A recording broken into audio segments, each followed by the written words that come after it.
इंशाअल्लाह ताला। अल्लाह के नबी सल्लल्लाहु अलैहि वसल्लम ने इंशाअल्लाह ताला नहीं कहा। उनकी यह नियत थी कि मैं खुद करूंगा, जवाब दूंगा, है हूँ किसने कहा था अभी? अच्छा, नहीं, नियत नहीं थी ना, लेकिन अल्फाज से तो वही आई और कहा कि जब भी किसी काम का इरादा करें इंशाअल्लाह ज़रूर बोले। ये हमारे लिए भी है और हमारे लिए ही है। भूल जाए तो याद आए क्यों, क्या होगा? हमारी नियत अल्लाह ही करता है, नहीं बोल रहा है।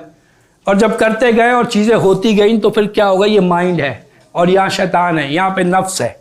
वो कहेगा कि आई एम समथिंग, मैंने किया, मैं कुछ हो गया। फिर अल्लाह आहिस्ता आहिस्ता माइनस होना शुरू हो जाएगा हमारे अंदर से इस मामले में। तो हर वक्त अपने आप को याद दिलाना है अल्लाह के हुक्म से, मैं कुछ नहीं, अल्लाह ही करने वाला है, अल्लाह ही करने वाला है। अल्लाह अगर नहीं चाहेगा तो कुछ नहीं हो सकता, और अल्लाह चाहे तो कोई रोक नहीं सकता। यही है ना। तो अपने आप को बोलना है, ठीक है, अपने आप को बोलना है। और हमने बोलते हैं तो अपने आप को रोकना है, उसको फिर उसको पॉजिटिव जुमले बोले, यही जुमले पॉजिटिव बोले, ठीक है ना। कोई नहीं बोल रहा तो खुद तो बोले, अपने आप को तो बाहर निकालें इस प्रॉब्लम से, इस जो हम फंस गए इन सब कॉन्शियस में। नई प्रोग्रामिंग करें, ओवरराइट करें। वो प्रोग्रामिंग किसी और ने कर दी, हो गई, गलती से हो गई, अब खुद अपनी प्रोग्रामिंग करो। अल्लाह ने आज इल्म दे दिया ना कि नहीं, ऐसा कुछ नहीं है। 3 आदमी गार में फंस गए, ये सारी हदीसें, ये सारे किस्से, इसमें हमारे लिए क्या है कि ये हो सकता है। सूरह कहफ का वाकया आपको क्या बताता है? जब हजरत खिज़र अलैहिस्सलाम का वाकया,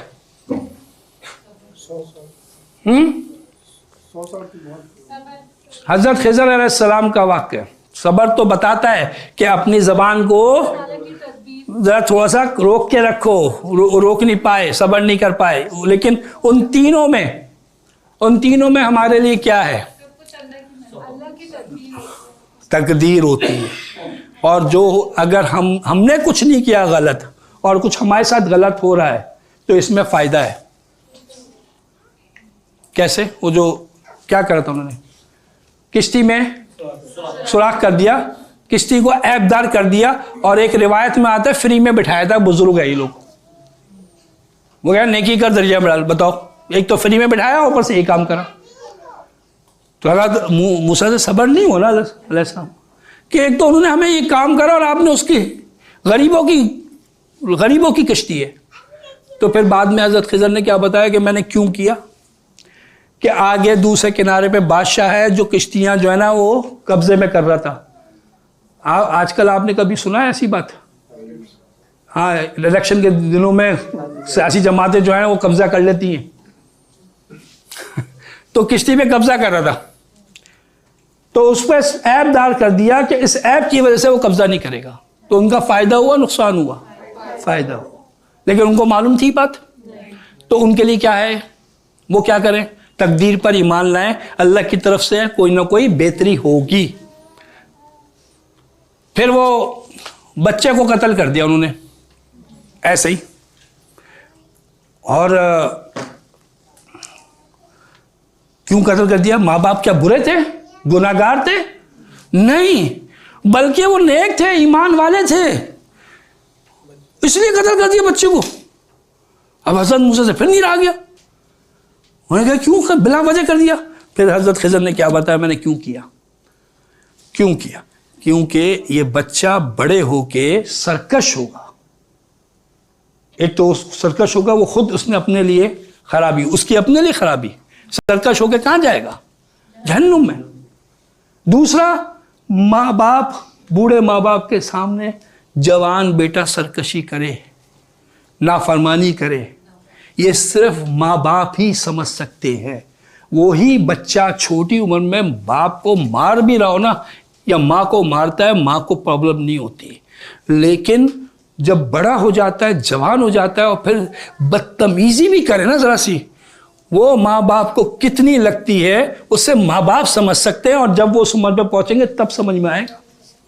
और मैं आपको बता दूं, यहाँ का तो मुझे इतना पता नहीं है, कराची के अंदर जवान औलादों से माएँ तो पिटती पिटती है, बाप भी पिटते हैं। बाकायदा पिटते हैं।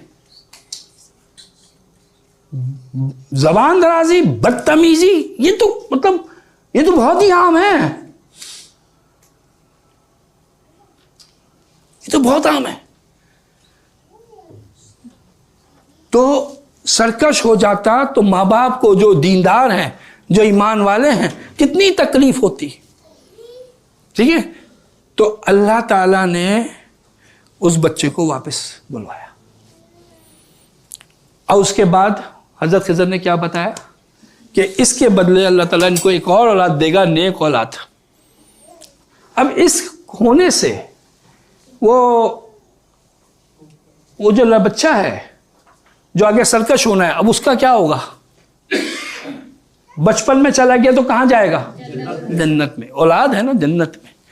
और माँ बाप बच गए, इस तकलीफ से बच गए, उसके बदले में उनको नेमत बदल मिल गया।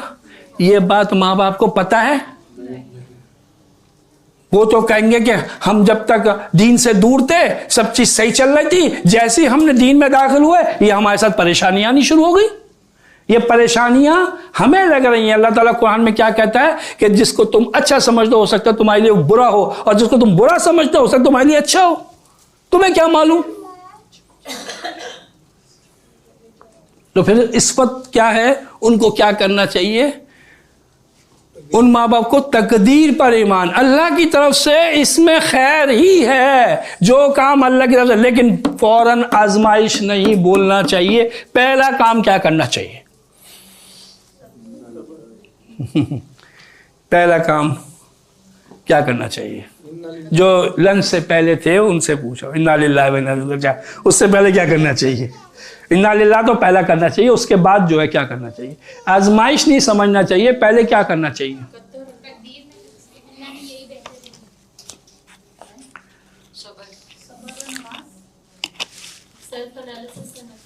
हाँ, किसने बोला ये बात?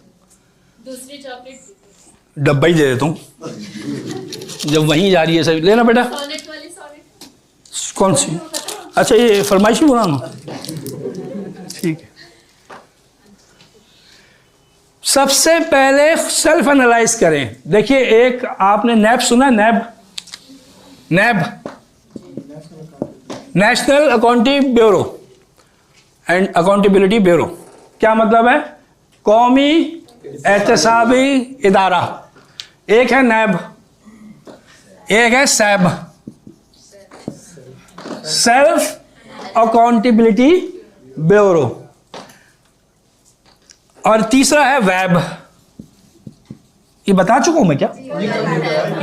बस बोल नहीं रही, दोबारा रिपीट कर रहे हैं। चलो, अगर मैंने कहा अगर सैब नहीं करोगे तो वेब में तो फंसोगे, नैब से भी बच गए तो। और वेब क्या है? Wife accountability bureau. तो बात यह है कि पहले सेल्फ करो, उसमें देखो कि भाई मेरी ये जो हुआ है मेरे साथ, ये सब हो रहा है, इसमें कहाँ मैं गलती पर हूं। लेकिन ये पता किसको चलेगा कि मैंने कहाँ गलत किया, कहाँ सही किया? और इल्म जिसके पास होगा, जिसके पास इल्म ही नहीं है तो कहाँ से होगा इल्म? मैं बार बार आ रहा हूं, इल्म इल्म इल्म। और इल्म हासिल करना हर मर्द और औरत पर फर्ज है। अब इसको पहले क्लियर कर लो कि भाई कौन सा इल्म और कितना इल्म। बहुत शॉर्ट बता दूं, मैथ्स, बायोलॉजी, फिजिक्स, केमिस्ट्री अगर कोई हासिल नहीं करेगा गुनाहगार है, क्योंकि फर्ज वो होता है अगर उसको अदा ना करो तो गुनाह मिलेगा। ठीक है? नहीं है तो फिर कौन सा इल्म फर्ज है? दीन का इल्म फर्ज है। अच्छा, अब कितना इल्म फर्ज है? जितना आपको जिंदगी गुजार, जितनी जिंदगी, कितना बता देना। मैं एक ला इल्म आदमी हूं और मैं ये फर्ज अदा करना चाहता हूं, आप मुझे मेरा सिलेबस दे दीजिए कि ये आप इतना सिलेबस ये कर लीजिए, आपका फर्ज अदा हो गया। आलिम बनना फर्ज है? आलमा बनना फर्ज है? नहीं है। तो भाई कितना करूं? जितनी आपकी जरूरत है। जरूरत ही तो पूछ रहा हूं, हलाल और हराम का, हुकूक और फराइज का। अब ये माशाल्लाह सब दीनदार बैठे हुए हैं, अभी इसी एक पे मुत्तफिक नहीं है, फर्ज पे पता नहीं है, अलग अलग मसलक बन जाएंगे इसी बात पे ही। और कहाँ